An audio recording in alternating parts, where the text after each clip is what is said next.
Welcome into another edition of In Touch with Indiana Sports, powered by thehoosier.com of On3 Sports. Glad to have you on board. And wow, is Indiana football a college football playoff contender once again? I think we all knew that this past weekend was like there was a chance to really get some clarity on this Indiana football team and where things stand for this season. But I don't think anybody expected it to be what it was. And we're going to get into it a ton today. Real quick, by the way, this episode sponsored by Academy Sports and Outdoors. They carry all the gear you need from top brands, all at prices you'll love.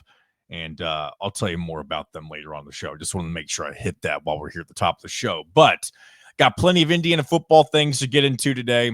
We're going to have Mitchell Paige on for a very lengthy and fun conversation, as always. Also, Jeffrey the Greek from the Eyes on Big podcast to give us the Iowa perspective this week. Love hearing from him and love having him on. One of my favorite guests. I feel like I say that about a lot of people. I feel like most of the people that come on this show regularly or semi-regularly are really good listens to and one of my favorites, several of my favorites to have on. So two really good conversations, another guest-heavy day. And then on the tail end of those two segments, I'll go over a few quick news and notes from just around IU, the world of IU athletics, specifically some basketball things I want to mention. And then, of course, we'll wrap things up with our weekly non-revenue sport shout-outs. So let's go ahead and get into, in just a moment here, our first guest segment with the one, the only Mitchell Paige. But I do want to tell you, well, you know what? We'll go ahead and we usually do rowback here, but let's go ahead. I'll continue to tell you about Academy Sports and Outdoors. They offer free assembly right now on in-store purchases on most bikes and grills. We're heading into the fall. Of course, now it is officially fall. So if you're somebody who likes to go out to the trails, ride your bike, that sort of thing, check out Academy Sports and Outdoors for that. Also, outdoor grilling this time of year. You're no longer sweating your ass off. If you're looking for a new grill, this might be a good time to kind of break it in. I know normally the summer and the early or late spring is the beginning of true grilling season, but this might be the time for maybe you're a novice cooker, kind of like myself. This is a good time for you to kind of get acclimated. Maybe you can just do a few things for yourself and your significant other, that sort of thing. Get yourself a new grill from Academy Sports and Outdoors. They also have free and easy curbside pickup on academy.com orders. You can also save even more every day by opening and using an Academy Sports and Outdoors credit card. That'll get you 5% off future purchases when you're approved. Save time and money at Academy Sports and Outdoors. And as always, have fun out there. Joining us, as he always does, Mitchell Paige. Welcome back to In Touch with Indiana Sports. What's up? What's up? What's up?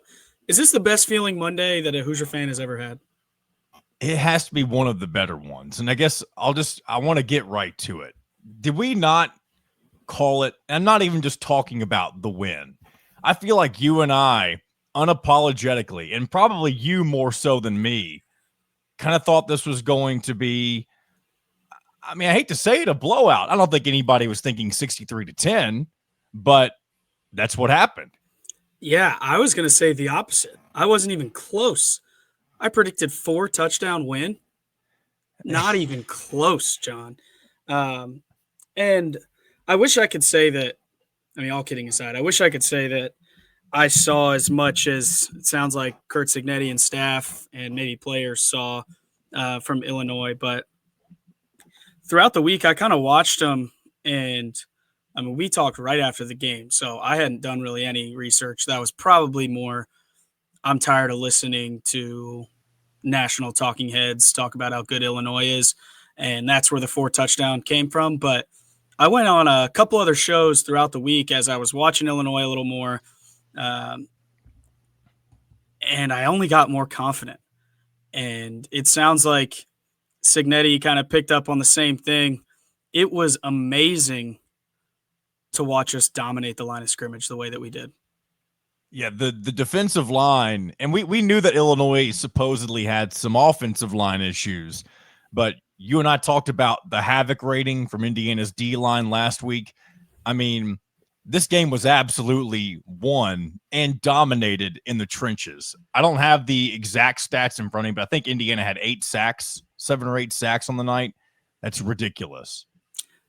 It felt like even when they didn't It felt get like a sack, 18 sacks. yeah, even when they didn't get a sack, it felt like Altmaier was running for his life. Or he was at least accelerated in his timing and his progressions because he was so hyper aware of what was going on right in front of him. And I didn't play quarterback, but I can imagine when you got a bunch of dudes that are in bad moods when they arrive and they're arriving often, it's a lot harder to keep your eyes downfield. And it was apparent that Illinois was all out of sorts. They just had no answers. And Bielema's quote after the game is all time like, we didn't have an answer. They knew that, and they kept pouring it on, and that's what they should do. I got to give him respect too. He has he's not angry that Indiana didn't let off the gas, because as Indiana fans are fully aware, he wouldn't do that. He's hung 83 points on Indiana before. And so of all head coaches, this is the guy that would, I mean, as much as he probably hated it, he understood what needed to be done from Indiana's perspective. Yeah, and I don't know how often coaches get mad about running up the score. I think that's more fan, like, why they do that. But yeah, I mean, this is college football. This is a $1 billion business. This is not participation trophy time. I would imagine Cignetti wishes it was 80-10. We just couldn't risk keeping. Could you imagine if it was a replica score of the when Indiana was on the wrong side of it 15 years ago, whatever it was? Maybe a little bit longer than that. The problem was Indiana was able to score 20. Illinois wouldn't get to 20. No chance they were getting to 20.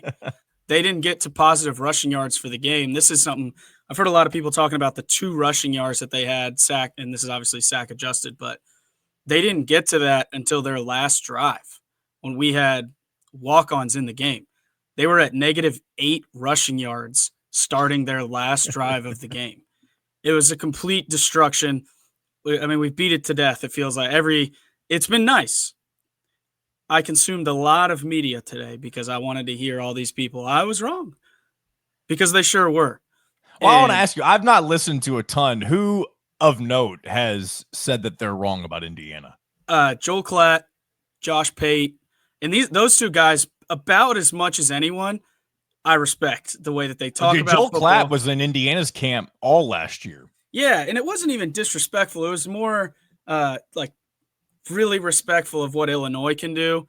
And they didn't present it in a way that felt disrespectful to Indiana. It was just more the wait and see kind of game.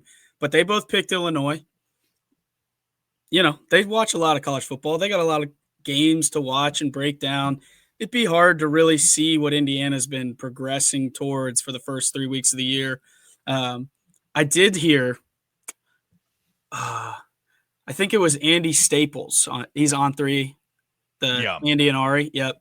Finally, someone talking about how good Old Dominion is going to be. I think that's I haven't looked at their score yet. I meant to do that. Are they still unbeaten or not unbeaten since Indiana beat them? Yeah, they were off last week. I went and checked after I heard them talking about it. They were off last week, but, I mean, that's a schedule. Whoever they're playing, they don't want to see because that's a really good team. But I was thinking about this more than anything. I spent the morning probably working less than I should have and more time listening to IU hype.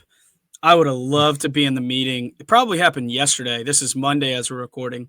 So it probably happened on Sunday. But the post-game meeting, listen to Cignetti control the rat poison on Sunday. He already started in his presser today. When you say control the rat poison, you mean just like taking the bait and like just consuming as a player all of the good things people are saying about you? It's impossible not to in today's day and age. People tagging you on Twitter, commenting on your Instagram posts, the newspaper talking about, is this the best team in the country? It's really easy to hear that. And while I do believe that there could be some truth, I haven't seen a performance from any team in the United States as dominant and impressive and complete as what Indiana did on Saturday. Against a power opponent, mind you. power. That's a top 10 team, supposedly. Now, No, I don't know. I guess that's a good point to say. Yeah, top 10 Yeah, ranking as well. Yeah. I don't know.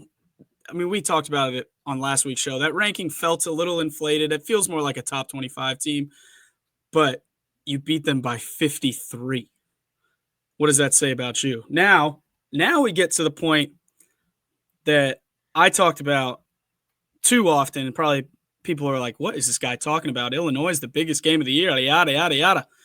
Now we're at the biggest inflection point of the season right now.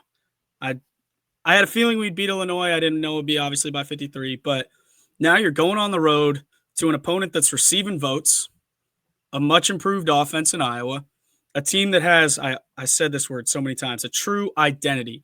They've been the same program basically since Kirk Ferentz got there. They're physical. They understand how to play. They don't make mistakes. They make you beat them, as Cignetti said in his press conference today. And the environment is going to be electrifying, not in your favor for the first time in a long time.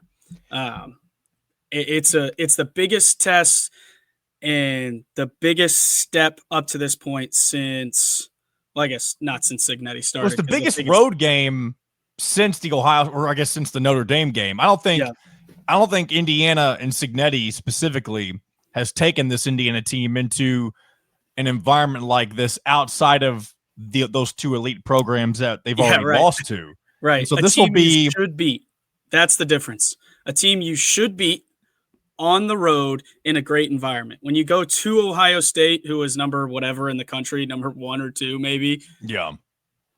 If you get beat by them, okay, so be it. They'll have maybe another one, a couple of those with Oregon and Penn State where maybe it isn't line in the sand. You should win this game. It's more of a toss-up type game. This is the first time he's gone on the road into a raucous environment with a team against a team with a true identity, with a coach that's been there a long time. When you should win the game, you have to go out and perform. That's why I think this was such a big week for the Indiana program in general. This is the next step forward for the program. I get it. Oregon and Penn State are coming. Those will be awesome, awesome games. And I'm believing as much as ever that we can win those games. Oh, yeah. This is the next big step. And I would have loved to be in the meeting because the staff knows it. Controlling what the players hear, keeping them on task is going to be a huge challenge. And Iowa presents a huge challenge by themselves when you don't have all that happening. Yeah, I'm trying to think of where I want to take this next because – sorry, I did a lot of rambling. No. It's totally fine. I like whenever this is a natural conversation anyway. We just kind of go in different directions. I do want to backtrack for a second though, and we can get more into Iowa a little bit later. But I do want to ask you, first of all, you were in attendance this past Saturday, right? Oh yeah. Can you hear it in my voice? I guess I kind of see hear a little bit of the graveliness. I'm fighting the voice crack at every turn still, and we are 48 hours removed from being in the stands. So this appeared to be billed as the biggest crowd of all time, which I'm surprised that didn't happen last year. I don't even know how you gauge that when you sell out games. I guess you just add a few more people every now and again, whatever it may be. What was different about this crowd compared to Nebraska last year, Washington, any of the back half home games? What was different about this one? This is going to sound strange, but I was thinking about this at the game yesterday and even a little bit today. Again, probably should have been working, but I was thinking about this. Saturday felt like the first time that Indiana had a proper crowd, if that makes sense. A proper, not crowd, proper home field advantage.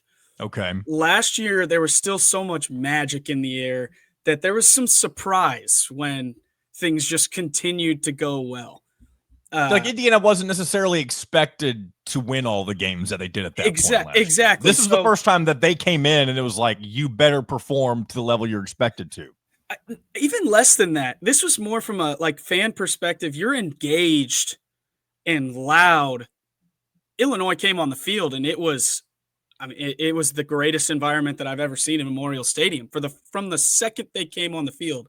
And that comes a little bit with the expectations of you better perform or whatever that means, but really expecting good things to happen and understanding how important it is to have that crowd noise to accelerate the good things happening. That it felt like the first time that Indiana fans, as the stadium as a whole, understood the impact that they can make. And I mean, I could probably add up all the games last year, at least over the course of them, average them up, and they don't even come close to the consistency of noise that was coming from the stadium. It was a sight to behold, man. It was incredible. And I gotta say, I was gonna mention the entire Illinois team in general, but like if you think of somebody like Brett Bielema, who's very familiar with the Big Ten, all of its stadiums, he's seen how bad Indiana has been in the past. For him to go in and see what Memorial Stadium has become, what this program has become, even though you know it's supposed to be a competitive game, you have to walk in there and likely you're thinking, what has happened here? Like, this is not like, it has to be a bit of a culture shock because you're used to walking in the stadium and thinking, okay, this is a pretty sleepy environment. It's kind of a neutral field of sorts. Let's get in here, take care of business and go home. That's not what this place is anymore.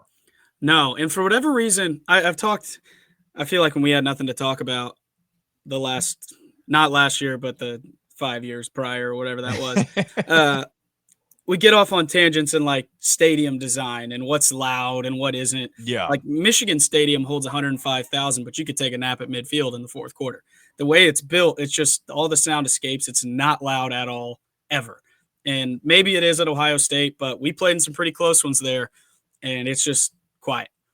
The way that Indiana is built with that high side, it feels like they're right on top of you. It's similar, just half the size to Ohio State, where you feel like you're right on top of the game. And I don't know if it's the limestone reverberating, whatever it is. Even when the stadium was half full, when something good would happen for us, it still was loud. I think about, and this is a little ego plug for me, but the loudest I ever heard it just in my own ears was the Michigan State throwback touchdown that I threw to Rich Lego. Place went absolutely bananas, maybe 60% full. And it was still, I remember feeling it like, wow, there is some crowd noise here. And I played everywhere. And the only other place that I really felt that, truthfully, there's two places, is at Michigan State and at Ohio State. And it has so much to do with the way the stadium's built, but Memorial can get so loud even at half capacity. When you add a full crowd that's fully engaged, that's a difference maker. And if I'm an opposing coach after seeing what happened on Saturday, with as good a team as we got, an invested crowd, that's not a place I want to go to. If I'm Oregon and Penn State, I'm thanking my lucky stars I don't have to go in there. That's a fact. It really has become one of those things because I was reading one of my group chats where there's a bunch of different Big Ten people in there, and the Nebraska guy was talking about how Nebraska fans were always getting clowned by other fan bases by how they got ran out of the stadium. And now Illinois is joining that group by getting run out of the stadium worse than Nebraska, right? That was 56-7. That's a 49-point win. 53 points. So a little bit different for Illinois, but still just as bad of a beatdown. It's almost like, lambs to the slaughters, just waiting your turn to come to Memorial Stadium at this point. Anyway, yeah. I don't want to get too far off on that. I do want to differentiate because this is last year when you talk about the blowouts, Nebraska is the first one that you think of. That game got away from Nebraska because they kept throwing it to us. They kept fumbling the ball. So there were no turnovers until garbage time in this game. Exactly. That's a different demolition. There's games where turnovers, things can get out of control. You just don't have it, right? And that you can go into the film room on Sunday if you're the team that just had that happen, like you're Nebraska last year. Listen, we made some key errors at key points in the field. You throw a pick on the goal line going in to score, they return it to the 10-yard line, like the other 10-yard line, and then they score, and then things just kind of fall downhill. The snowball going downhill gets out of hand. Yesterday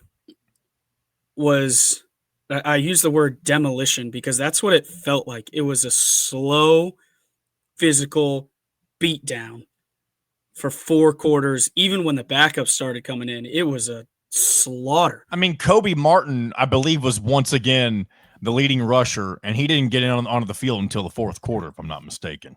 That kid's going to be a star.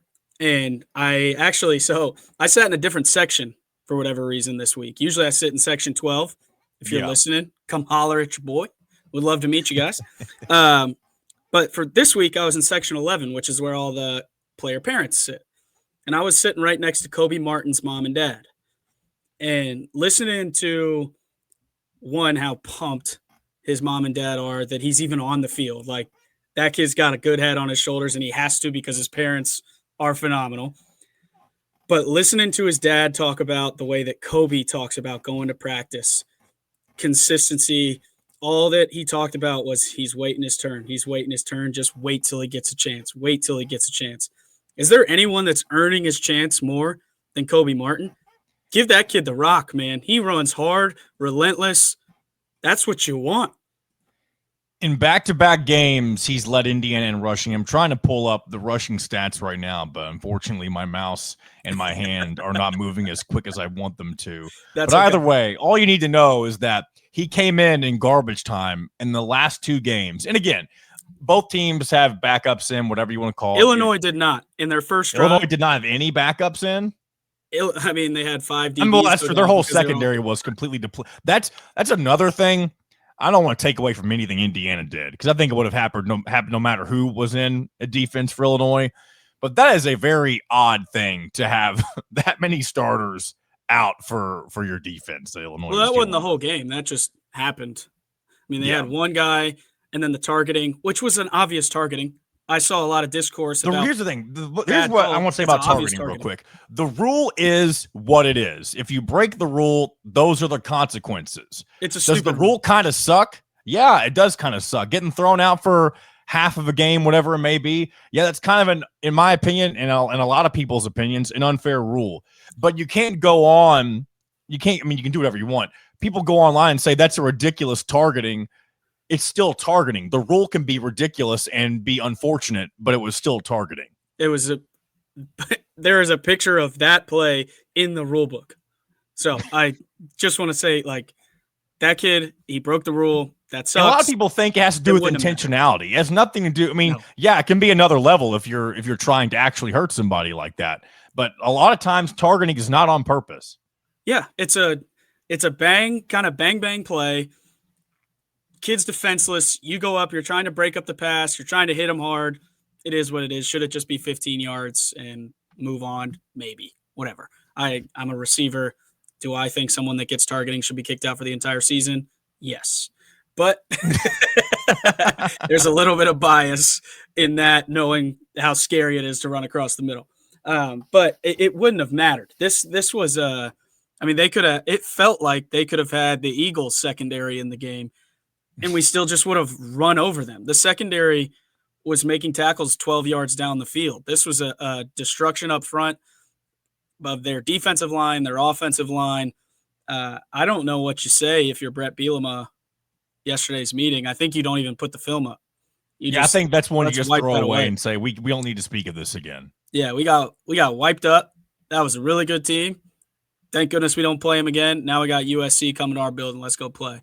I will tell you, we need the Illini. We need to become the biggest Illinois fans. They need to rebound and beat USC because that's an undefeated USC team. You need to, if you show. It looks so good for Indiana if Illinois bounces back and beats USC. It doesn't matter what fashion it is. You bounce back and beat them. That's a really good look for Indiana. Oh, yeah. I'm the biggest Illinois fan there is. I'm all over them. Lose a couple more, but win the rest. Go like 9-3, 10-2, something like that. But, yeah, it was so impressive. I cannot wait. I'm equally as excited for Iowa as I was for Illinois. This is trap game city. You're hearing all the nonsense. Go out and destroy this team and beat them at their own game, because that's the real next test. Can we be physical at the point of attack against a really good offensive and defensive line in Iowa? Actually, I don't even know how good their offensive line is. I know their defensive line is tough. I haven't watched them enough to know about their offensive line, but they're scoring more points. Beat a Rutgers team that was playing with passion last week on Friday night, coming off an extra day of rest. I don't know how much that actually matters. It doesn't matter, but that's okay. It's a huge test, man. It's a huge test coming up. Last thing I want to say about the previous game, we can talk a little bit more about Iowa before we wrap things up.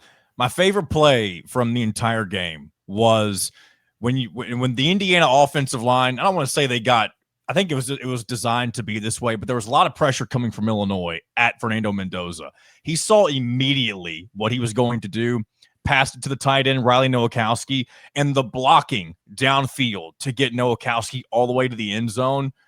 There was something about that play that just summed everything up, that this entire offense, and really the entire team, if we're being honest, is on the same page, and that there's nothing that's going to get in their way.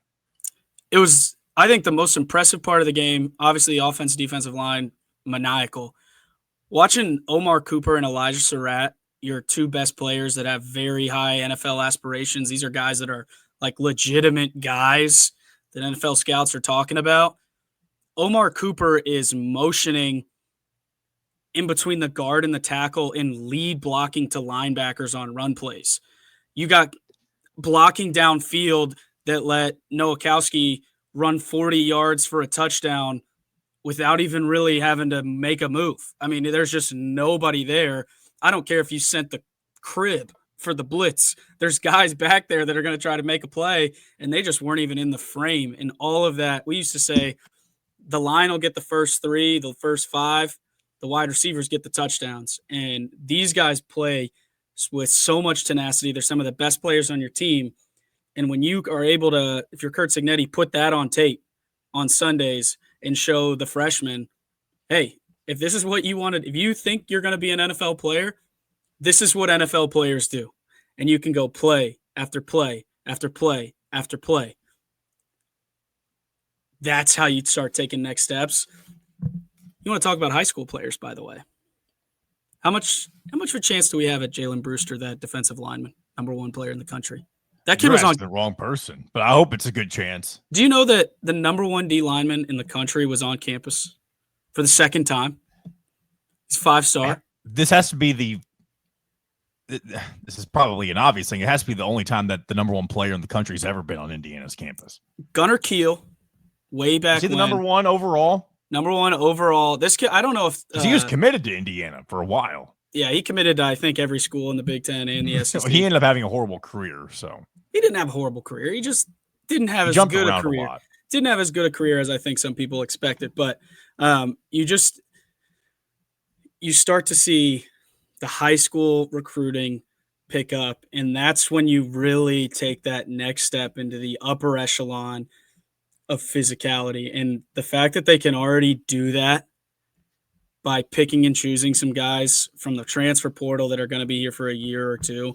Sustained success comes from high school recruiting. It always will. I don't care. You've said it for a very long time. You're starting to get some of those guys that when you look and they go down guy by guy, whatever, like that guy, that's a talented roster. You're not going to be hearing that much longer. It feels like out of Indiana, like, oh, they just don't have the blue chippers or whatever that is. If you want to come win, God, imagine you're a quarterback. Oh my gosh. I mean, Fernando Mendoza, the only reason he is not the Heisman front runner right now, yes, he is, because he's not the front runner, is he? On FanDuel, he is. I did not okay. That's not where I've looked, but that's FanDuel interesting. I did not know he was plus 800 and John Mateer plus 900. Number 1. Wow. Well, then I don't even need to say what I was going to say, because that blows my mind. I did not know he jumped all the way to Heisman front runner after that. I mean, 14 touchdowns, almost 1,000 yards already, no interceptions. What more do you want from the guy? Yeah, I mean, it's just they have somehow taken not just one step forward. It feels like 7 steps forward in a matter of months. It's so weird to say a rebuild, but it's more of a reload, and they up the caliber. It feels like we were shooting 9 millimeter for all you gun nerds. 9 millimeter last year. It's a powerful round. All of a sudden, we're starting to shoot some 45 ACP and getting really physical, causing big problems, big dents. It's so impressive to watch them on the offensive and defensive line. That's what the best teams in America do. You watch a team like Miami play Florida, who's really physical. They won that game in the trenches. when you start to play these big physical 5-star laden teams, you have to be physical at the point of attack. It's hard for me to imagine there's a team out there that is leaps and bounds more physical on the offensive and defensive line. Do you have any reservation for this weekend on Iowa figuring out how to slow down Indiana's offense? Is there anything that concerns you whatsoever? Of course. Physicality you have to maintain. When you have a defense, you talk about identity that doesn't make errors. They don't have the wrong fits. You have to up your game even that much more. I think Indiana was able to bully Illinois a little bit. I think they were just more dominant. Iowa will have a much more physical presence, it feels like, at least at the point of attack. Now, I don't know everybody else, but yeah, the fastest way to disrupt any offense is to plug gaps and cause pressure on the quarterback. Will always be a concern. I don't care who you are. So yeah, can Iowa beat us? Absolutely, they can beat us. I don't mean to jump ahead, but I've had this question juggling around, I guess, in my mind for the last few minutes. I want to go ahead and ask it. If Indiana gets past Iowa, obviously you have the bye week after that, but then that sets up what you and I think I've already talked about a little bit as kind of, it's going back to, I mean, it's not a revenge game because it's a different opponent, but you had the moment last year at Ohio State that Indiana, unfortunately, wasn't able to live up to the challenge the way that we thought maybe they could in some aspects. They did well for a while, but ultimately, of course, Ohio State was a national championship team last year. You have what will be kind of that next totem pole to move, whatever you want to call it, mountain to climb, any sort of thing, with Oregon on the road, another elite program, not quite on the level as Ohio State historically, of course, but Oregon's been good for forever now. And Dan Lanning's probably one of the hottest coaches in the country outside of Cignetti. And of course, I'm going to put Cignetti number one on that. But Dan Lanning probably gets a whole lot more respect than Cignetti has up to this point. That's a game where you find a way to just get the win. We'll keep it simple right there. At that point, the dreams, you've broken the glass ceiling, and at that point, I don't think there's anything that this Indiana team can't do at this point, I would imagine. Again, maybe I'm getting ahead of myself because I know we can talk about this in a couple of weeks, but if you're an Indiana fan or yourself, somebody, not only are you a fan, but someone who used to play for the program, that has to be in the back of your mind right now. And honestly, this is probably that rat poison that you're referring to that Cignetti doesn't want these players consuming right now. Yeah, they will not be listening to anything that you just said. No, hopefully. not at all. Or what hopefully I'm about they don't to watch say. this. Yeah, hopefully what I'm about to say they won't listen to either. I talk about Iowa being the next humongous step for the program. You handle that test, the next tremendous step is going to a top 5 program, top 7 maybe over the last 5 years, 10 years in their building, when they're going to probably, even if they lose at Penn State, that's on the road, depending on how the game goes, they're not going to be outside the top 10. They beat Penn State. They might be a top 3 team. The steps just keep going. And it's not to say that the big step this year is only Iowa and then everything's gravy from that. You go handle your business at Iowa, that next step, can we get into that upper echelon of player or program? Your next step's going and beating Oregon. And as we sit here today, I believe that Indiana is a true national championship contender because of the offensive and defensive line and the chaos that they can create. Do they have to be better to make that happen? Yeah, I think they have to be that much more attentive to details because they can't fix things with immense speed and size. Like this far off of that, maybe. Very small amount off of that. But some of that you can make up for with the fact that you have maybe the best quarterback in the country. That's why the gap is this far. And I'm mostly thinking about the front 7 on defense. The old adage, defense wins championships. I don't care. I'm the most offensive minded guy you've ever met. I hate contact, but I understand being able to stop people and stifle an offense. You get results like you got against Illinois. When you're able to be that physical and just completely demoralize people with your defense, that leads to sustained success. So I'm thinking when I talk about the talent gap being this, what it is, it's used to be like, I played, so the talent gap was this big back in the day. Now we're right there. But you go handle your business against Iowa, all of a sudden the rat poison becomes tenfold. Now, I haven't looked at the slate, but you'll probably get Big Noon kickoff or College game day. I gotta say, I think it's a perfect, win or lose, perfectly timed bye week. 100%.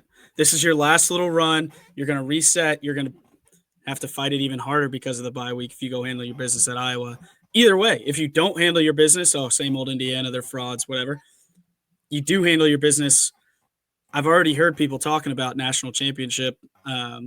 Greg McElroy, I think that's his name, the announcer that played at Alabama.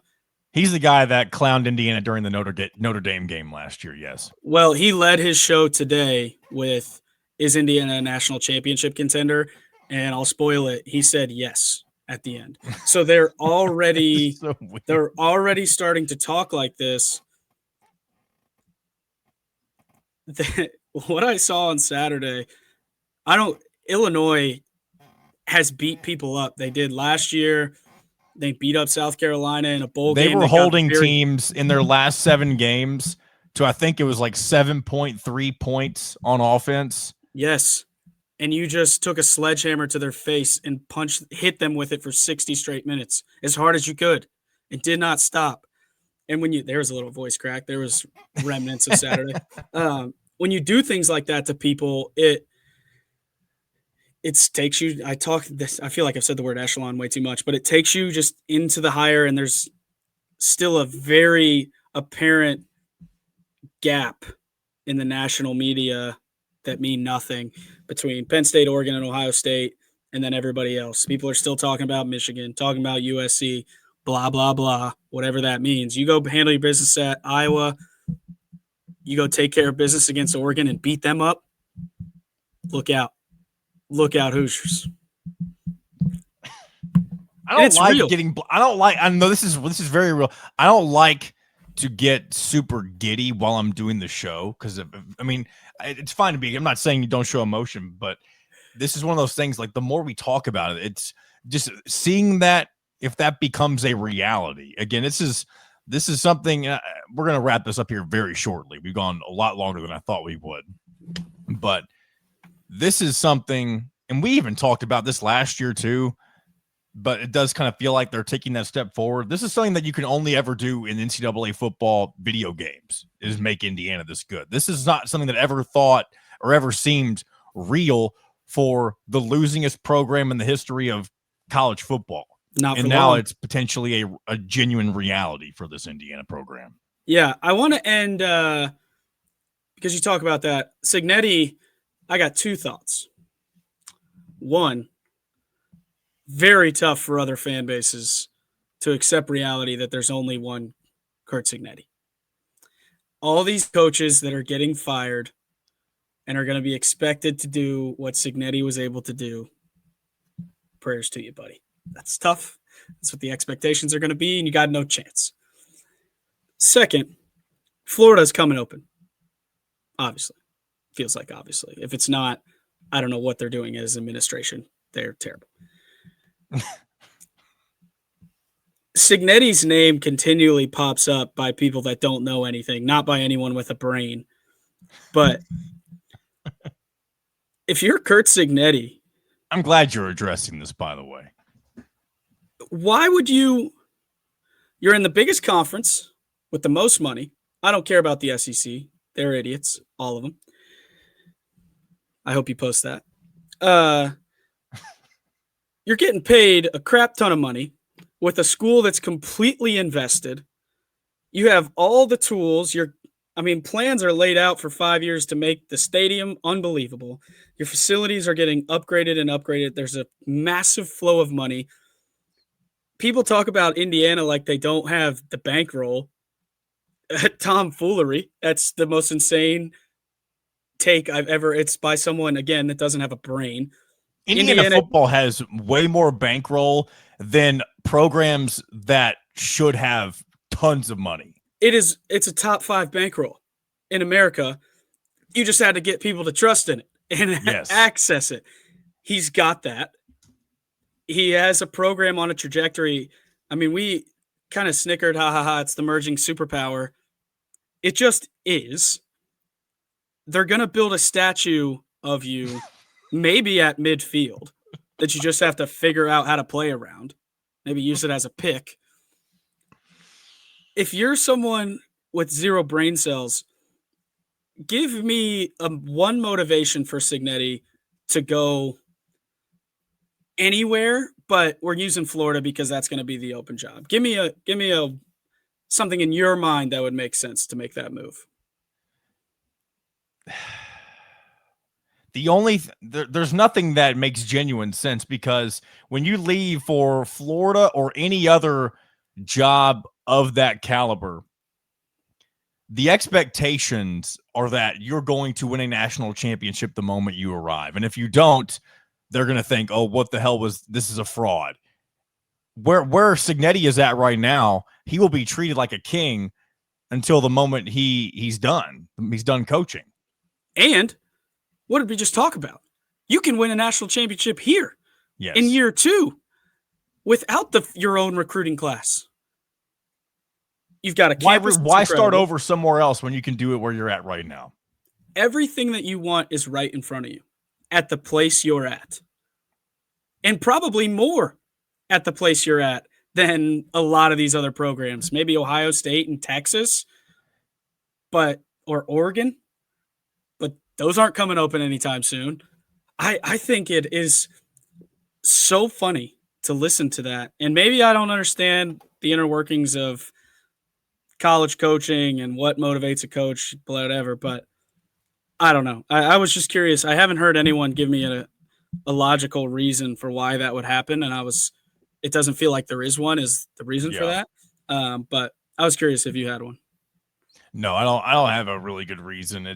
I'm as naive as anybody is with everything, not just believing that a college football coach will stay at one particular program forever, but we've already hit the nail on the head enough with it, but I don't see a good enough reason to throw away what you've already built in less than 2 seasons. That's just my take on that, I guess. Agree. I do like recording at this time. This is a total aside. I like recording at this time because I had to blur the background. I know. Now it's completely, it's almost like it's gotten more ominous. And dude, I'm in a cave. As we've gone. Yeah. I'm in a cave. Looks like you got like a white deer head behind you, but I don't know what that is. Those are golf clubs. Come on. Golf. I keep those things on me all the time. You never know. You never know when somebody's going to be ready. But I feel like I need to go on like some kind of rant right as the sun's going down. But there's really nothing to rant about. What should I rant about, John? We don't need. We're two happy Indiana football fans. There's nothing to rant about right now. We just sit back and we enjoy it and hope it lasts forever. We'll say, right? We gotta end with a prediction for Saturday. We're doing we never do predictions, but we can. But I'll give you my prediction right now. Yeah, this is Monday. There's a lot of news. This will release on Tuesday, but but this is Monday as we're giving these predictions. You don't have to give one. I want to give one. Go ahead. You go ahead and give a prediction then. I think we're going to see more of the same of what we saw, but I think Illinois is going to be a little more physical. I think they hang in longer. But what I really expect to see, because this is what great teams do, they wear you down as the game goes on. That's what Iowa's always done to people. They wear you down. I think Iowa's going to get a taste of their own medicine. I think this game is going to be about a 21-7 game going into the fourth quarter, maybe 21-10. And I think Indiana's going to win like 42-13. I can't say I disagree with any of that logic, because I think you mentioned the wearing down type stuff. Indiana is now the team that wears other teams down by making them play the way that they want to play. And you heard Cignetti say it the other day, like Illinois, they just lost their will or their spirit, whatever it was. I don't remember exactly what he said. Broke it. They broke their will. broke their will. And I think it doesn't matter who Indiana's playing. Now, it might be different when they're playing the legit elites of college football, but Iowa's a team that their will can absolutely be broken, I feel like. I'm not saying that that's what's going to happen, but it wouldn't surprise me if it does. Yeah. I think I'm on your whole show today, which is pretty exciting. We do have Jeffrey the Greek's going to come on too, so it's going to be a very guest heavy show, but I'm very glad to have you for what is now 42 minutes long. I want to talk to that guy. He's so logical. Listen to the interview when this comes out. You'll really enjoy it. Yeah, he is. Of all of the fans of a fan base, I exist on one spectrum, an absolute psychopath that is oblivious to everybody else.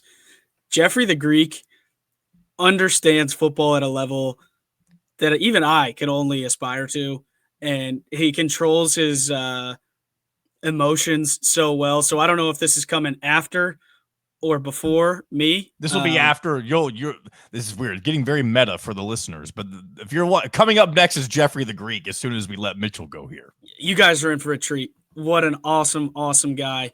Hopefully I get to talk to him again. Maybe next week we can bring him on and sweep up some of his tears because they're going to get smoked.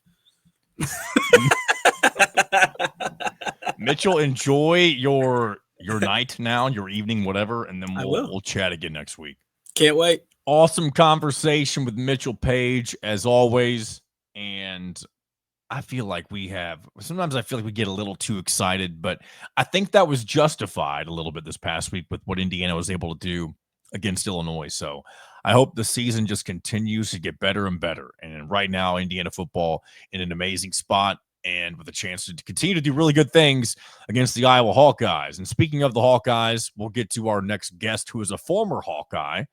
And before that, though, I want to tell you about our friends with the Rhoback Activewear. There's only one way to describe Rhoback. That is best fit, best feel.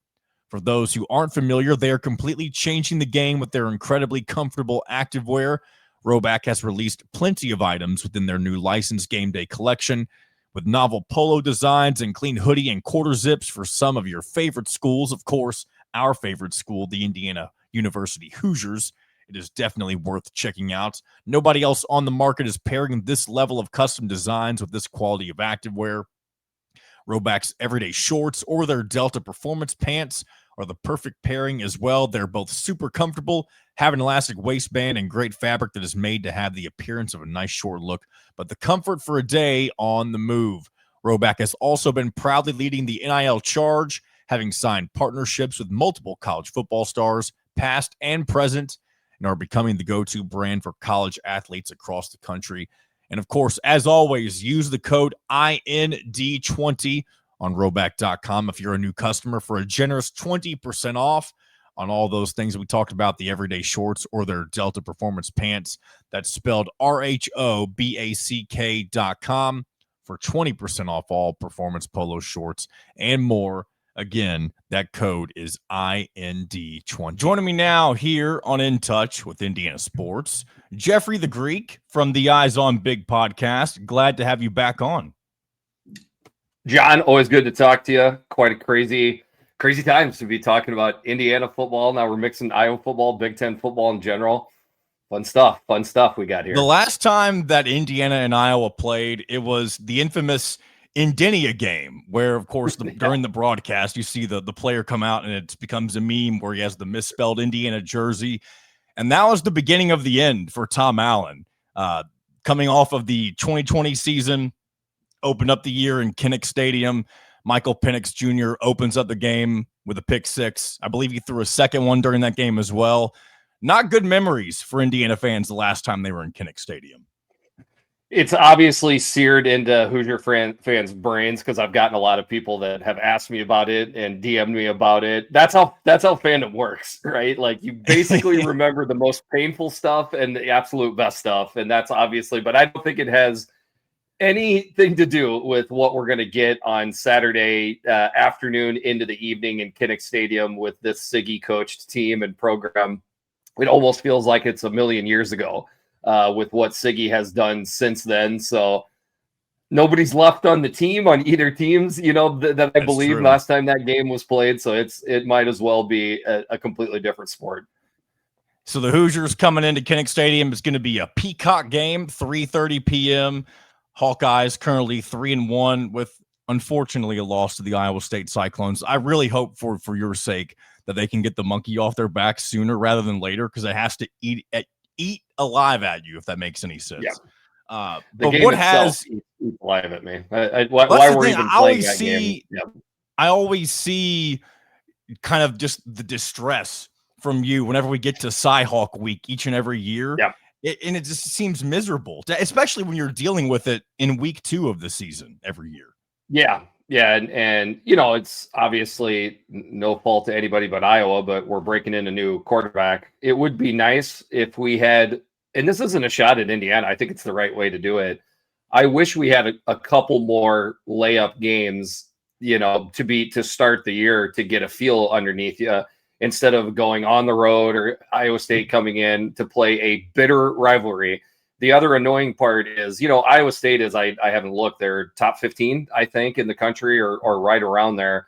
It was a tie ball game with 2 minutes to go in the game on the road. Do you think anybody's paying any attention to that? Did Iowa garner any respect by barely getting beat by the top 15 team in the country? Nah, nobody cares. It's just Iowa losing to Iowa State. But anyways, let's talk about more fun stuff.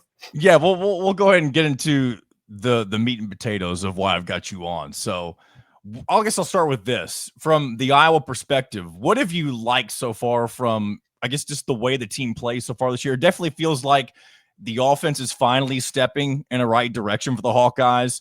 Mark Gronowski looks like a pretty good quarterback, especially the last 2 games in particular. A bit of a struggle, at least from a passing standpoint, in the first couple of games. What has impressed you, and maybe what do you think they could work on? Phenomenal question. So as far as overall, what I am most happy about has been Iowa's rush defense has remained very strong. It's kind of been a standard. It's still there. The explosion out of the special teams, as far as what the special teams can provide. So those are things that we've kind of gotten used to. They're still there. To answer the question on the offense, first of all, I appreciate even noticing enough about the Iowa offense to make the statement that things look better. People are they're just unwilling to look at the data, which is the Iowa offense has improved since Tim Lester has been at the helm for the past, year and 4 games into this season. Is it the finished product that Tim Lester, Kirk Ferentz, Mark Gronowski want? Absolutely not. It's still a work in progress. So something that I think people have to understand is that whenever they think about a quarterback, it's kind of right at, okay, we're going to set the bench line at 275 yards passing, right? If you get over that, that's a good passing attack. If you're, under 250, it's a bad passing attack. But what I guess I would ask people to look at with Gronowski is the total yardage, package, and then total touchdown package.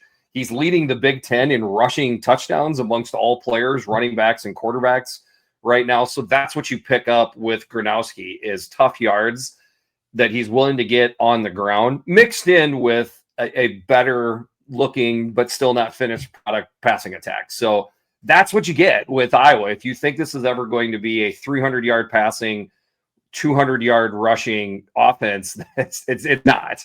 It would be probably closer to like 200 yards passing, 200 yards rushing with the quarterback mixed in. So it's starting to look like that. Some of the playmakers on offense catching the ball are starting to emerge a little bit. But now the increase as far as what that offense has to go against goes up tenfold with the Hoosiers coming into Kinnick on Saturday.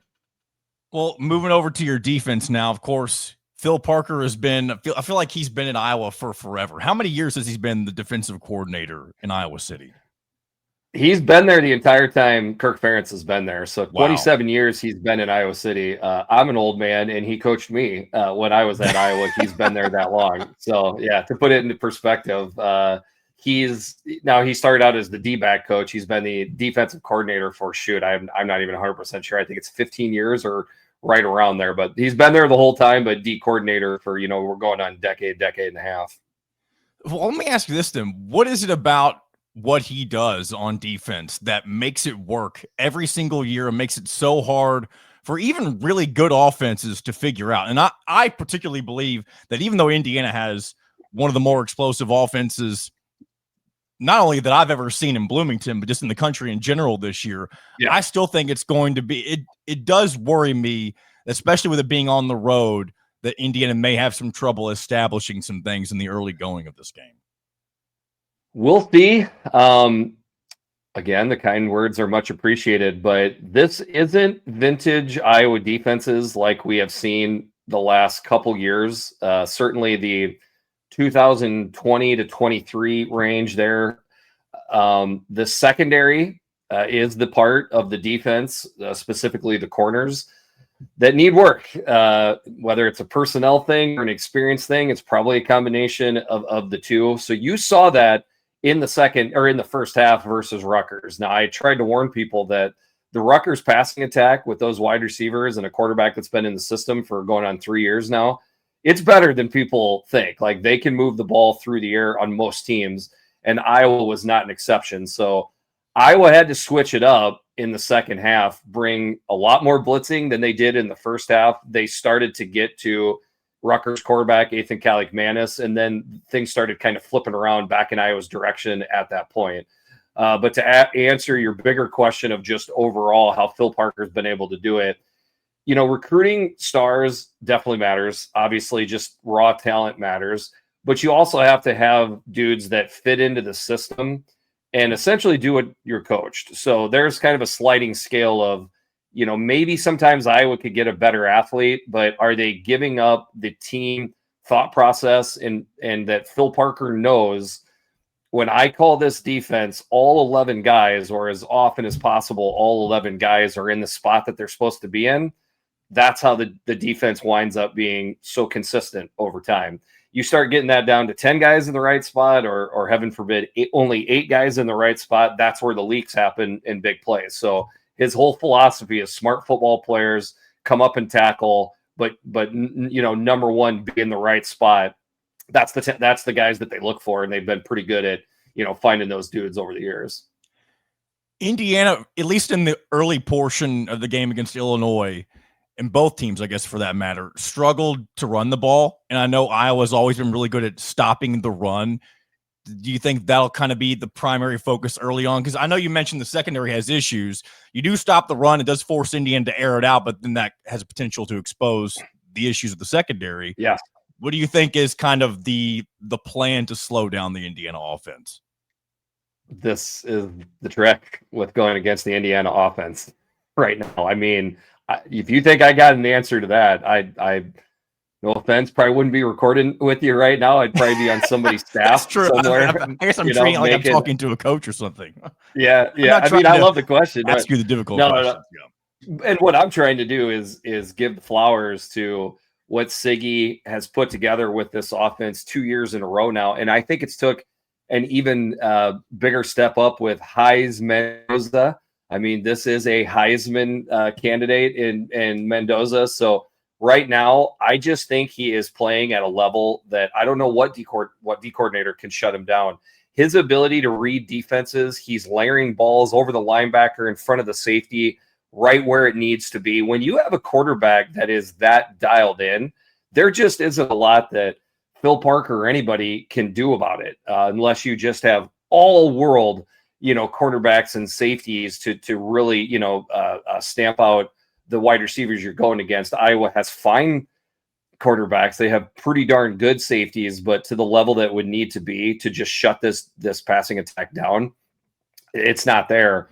But I think ultimately you are always asking to catch a loss if you can't stop the run. It is just a tenet of the Iowa defense. So to me, they are not going to just quote unquote give away the rushing attack to Indiana. I still think that's going to be their primary focus, but they're going to have to mix in some successful blitzes to get Mendoza off platform. Otherwise, he'll just pick you apart. So going into the road environment, I would say this is maybe not even arguably, but I would say outside of going to Ohio State and Notre Dame last year for Indiana, this is probably the toughest road environment Cignetti will have been in so far at Indiana. What is it about Kinnick Stadium when they've had their really big upsets, whether it have been Ohio State in the past, whoever it might have been? What went right in those games that made it difficult for the team that was favored, of course, in those games to get the win? Typically, it's a smothering defense mixed with a loud Kinnick Stadium. The fans are right on top of you. I've seen enough people that have played in Kinnick and around the Big Ten and have said how loud it is and how hard it is to communicate. But like you pointed out, as far as what Siggy's seen, I mean, I think he's gotten a good taste of it, even a little bit last week with Illinois, but certainly last year, especially in that Notre Dame game.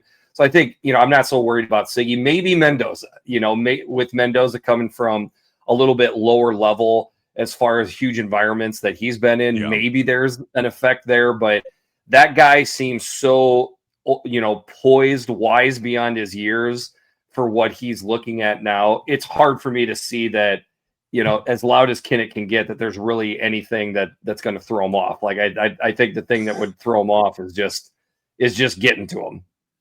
I've got to say, talking with you and even seeing some of the interactions with Iowa fans on Twitter, this is not meant to sound like a shot, by the way. Iowa fans are not confident about their chances in this game. Why do you think that is? Because I think it's natural for the Indiana fan dealing with what they dealt with prior to when Cignetti came. It was just always expected that the fun was eventually going to end. Sure. And I think that still lingers for Indiana fans, even though after what happened this past Saturday, like that was totally unexpected in every way, at least from my perspective. And it does seem like the door is open for another college football playoff push. But at the same time, there's always that lingering in the back of Indiana fans' minds that something is going to come along the way to stop it, especially when you throw in the factor that Iowa was the last team to really end Indiana's fun. Yeah. I think that's called realism, that you're referencing right there.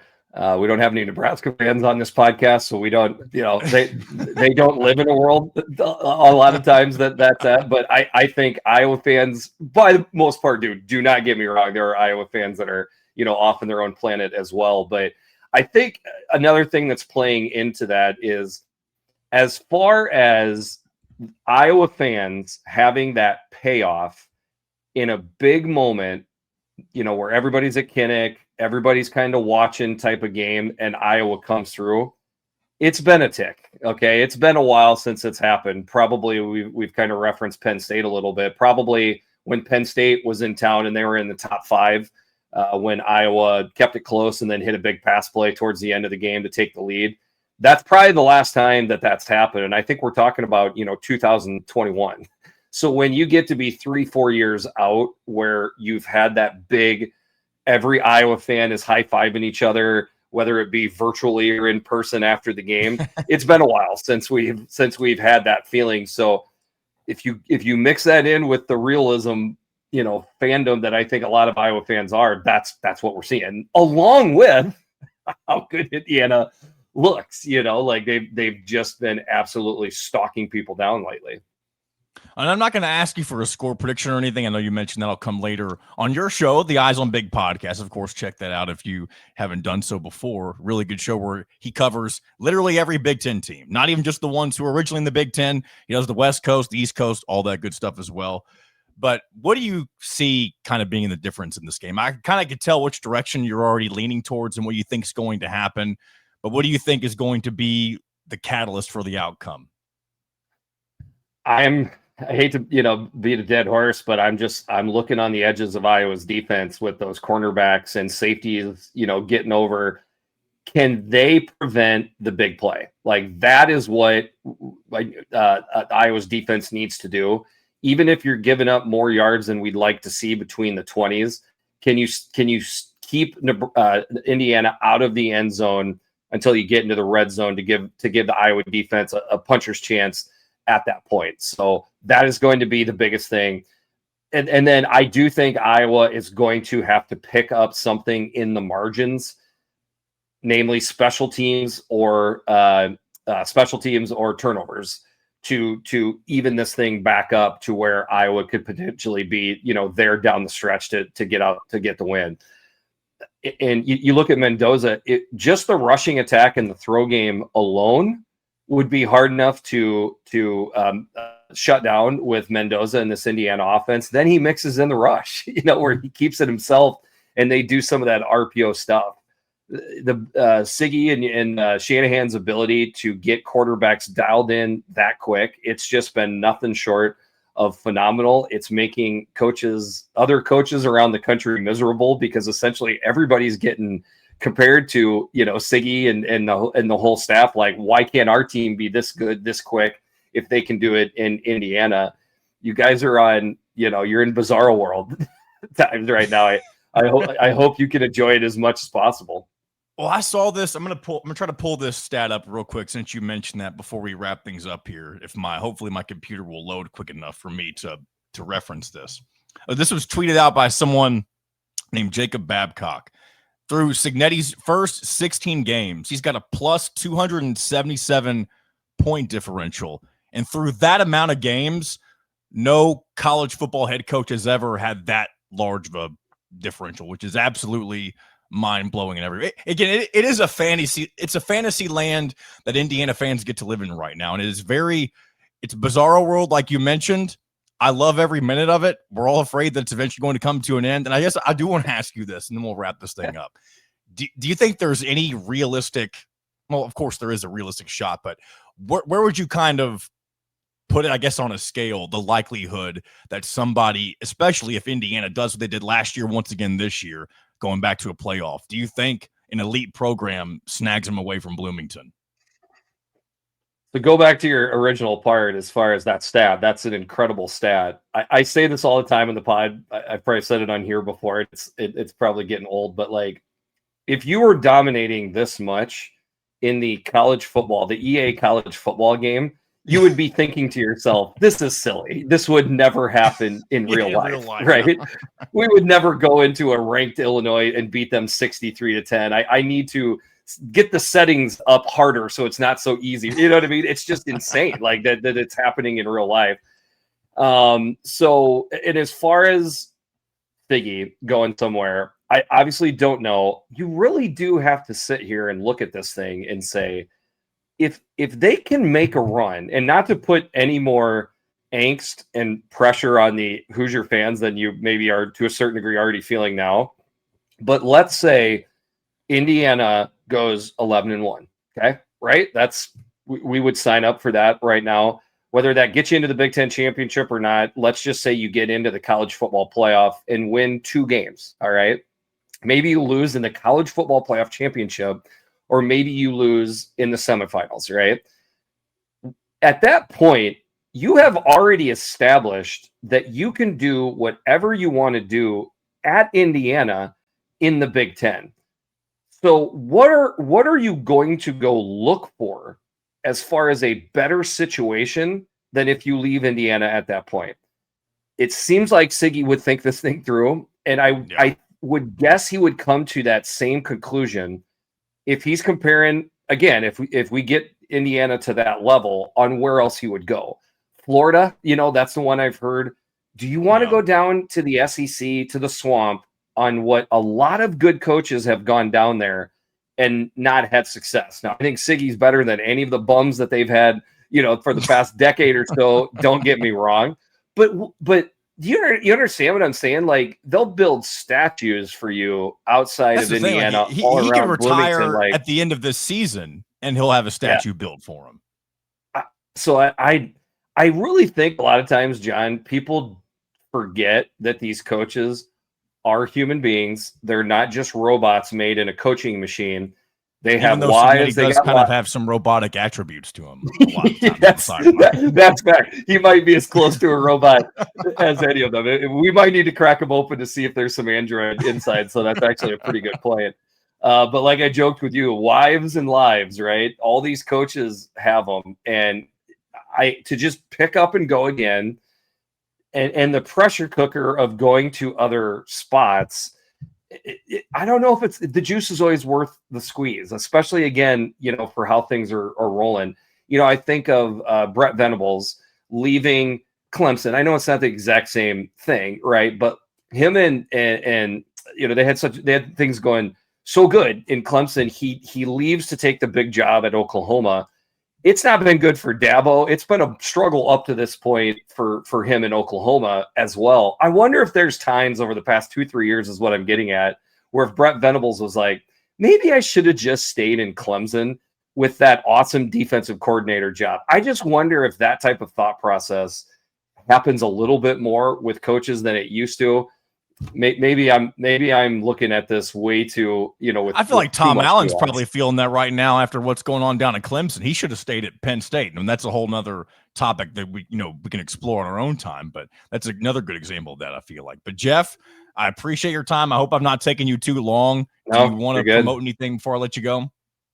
You did a fantastic job of doing it already. Yes.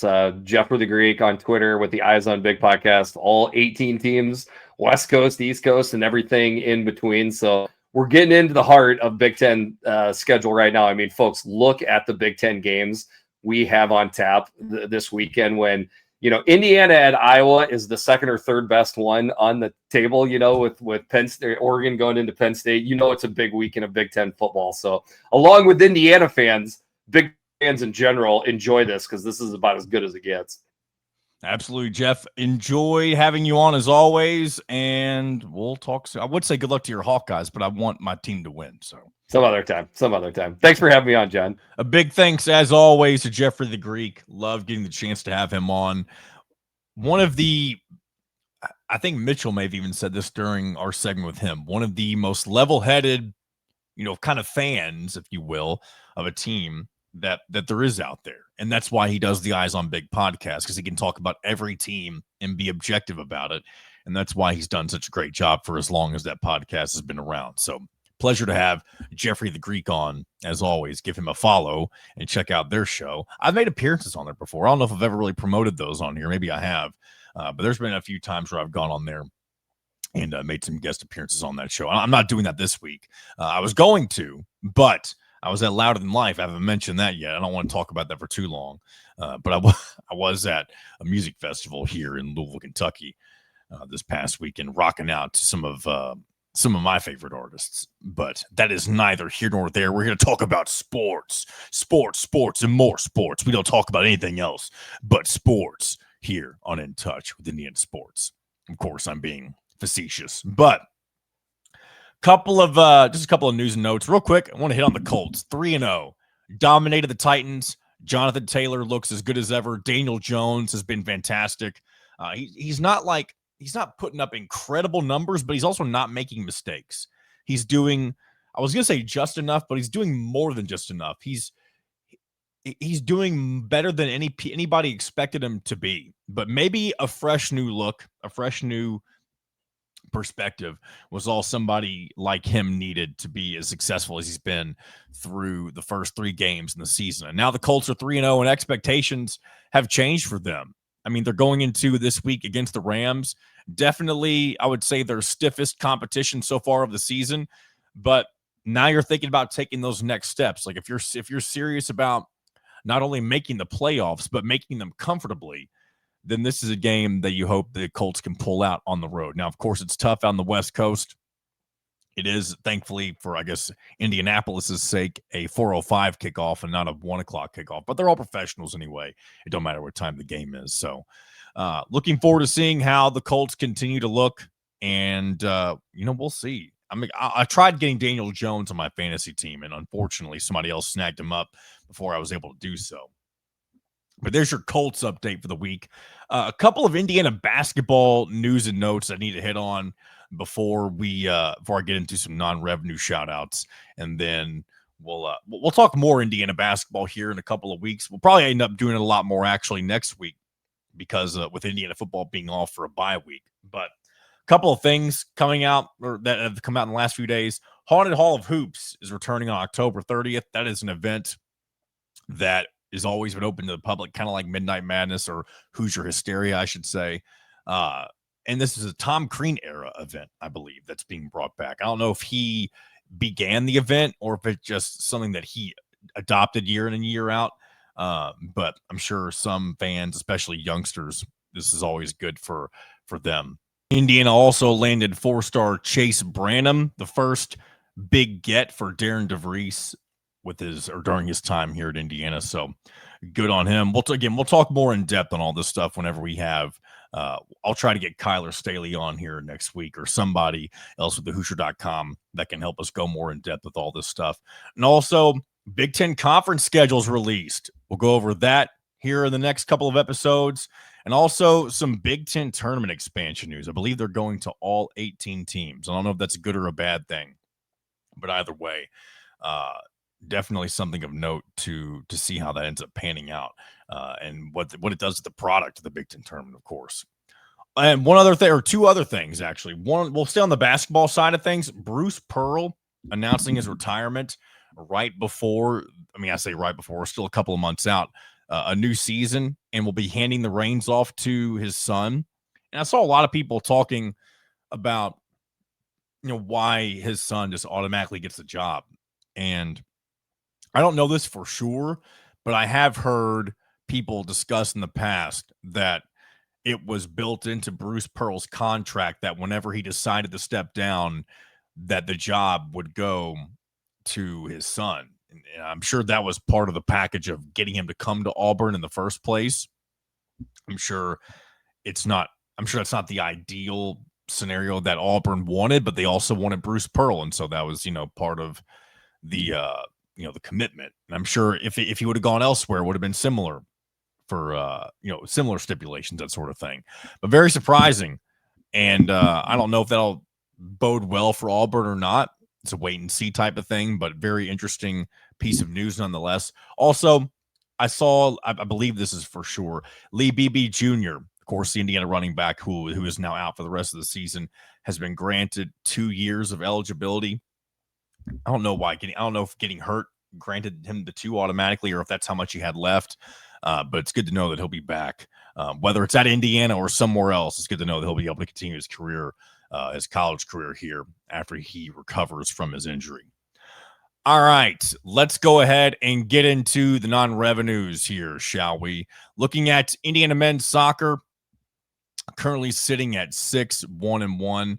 I believe the last time we spoke, yeah, that's right, they had lost to Michigan 2-3. They bounced back on the road. They were down 1-0 to Penn State, but then scored 4 goals in a row to get their first Big Ten victory of the season, this one being on the road. They'll be back in action at the time of this recording tomorrow, which is now today at the time of this release, of course. I guess I shouldn't be confusing like that. They're facing Michigan State, also on the road. Game will be televised on the Big Ten Network tonight at 6 o'clock. So if you don't have anything to do this evening, you want to catch some Indiana men's soccer, you can do so tonight at 6 on BTN. And then they'll also be back in action this Friday at Bill Armstrong Stadium against UCLA. That game will also be on the Big Ten Network. Kickoff is at 8 o'clock.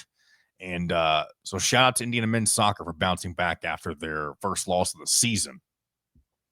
Indiana women's soccer's fortunes have not been as well. They started off pretty good at the early portion of the season, as we discussed throughout those first several episodes, but last several games have not been kind to them. They lost on the road at Maryland 2-1. They also lost at Rutgers 2-0. They'll be back in action, though, this Thursday at Bill Armstrong Stadium against Washington. And then later this Sunday, they'll also welcome Oregon. Both those games will be broadcast on Big Ten Plus. Women's soccer currently sitting at 3-4-2. And have not entered conference play just yet, but that'll change here this upcoming week. And then finally, women's volleyball still doing good, but they unfortunately suffered their first loss of the season, and it was to Western Kentucky. Now they were down visiting them in Bowling Green in the Alyssa Kavanaugh Classic, lost 3-0. Excuse me, an unfortunate sweep. Not a good way to take your first loss. But they did bounce back against Bradley in the same invitational. They won 3-1. They're back in action this week.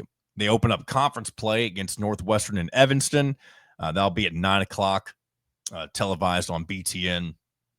See if they can get the conference slate started off on a good note. They'll also be playing Washington at home this weekend. That's at 7 o'clock broadcast on Big Ten Plus. Excuse me, because my voice is running out here. So that'll do it for today's episode. Appreciate you guys as always. We'll be back next week to talk about all that happened with Indiana football as always, and plenty of other things to get into as well. So until then, this has been another edition of In Touch with Indiana Sports, powered by thehoosier.com.